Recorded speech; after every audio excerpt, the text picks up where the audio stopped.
Le métier de frigoriste consiste à faire de l'installation et de la maintenance frigorifique sur des systèmes réfrigérés type industriel. L'installation, c'est tout d'abord une étude, plus un devis. Ensuite, la maintenance, c'est la réparation du système lors de défauts.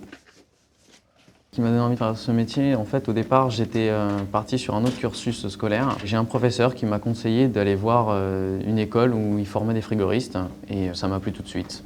Je me suis orienté vers un bac pro énergétique option A. Dans ma première année de bac pro, j'ai passé mon BEP CAP froid et clim. Et ensuite, j'ai fait une formation pour être spécialisé dans l'industriel.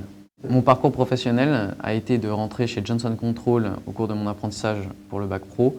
Et aujourd'hui, je suis toujours technicien chez eux.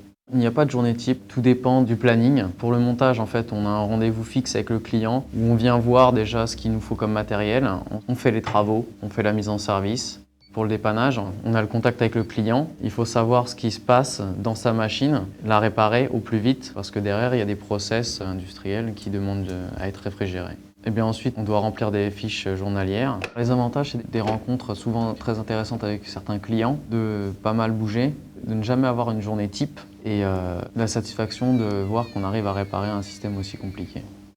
Les inconvénients de mon métier, c'est les horaires aléatoires, les trajets qui sont souvent difficiles et le poids des outils. Là, je suis en train de réparer une fuite de fréon sur le système. Les qualités requises pour être un bon frigoriste, il faut être calme par rapport au client, rester toujours concentré par rapport à la technologie et surtout rester à l'écoute du client pour voir s'il n'a pas autre chose comme petit problème sur son site.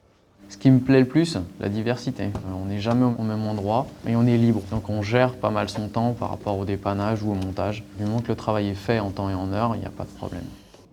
Soit on continue à évoluer en tant que technicien, soit on peut ouvrir sa propre société. Moi, je pense déjà évoluer au niveau de mon métier, peut-être passer responsable, et ensuite soit ouvrir ma société, soit partir comme professeur dans l'éducation.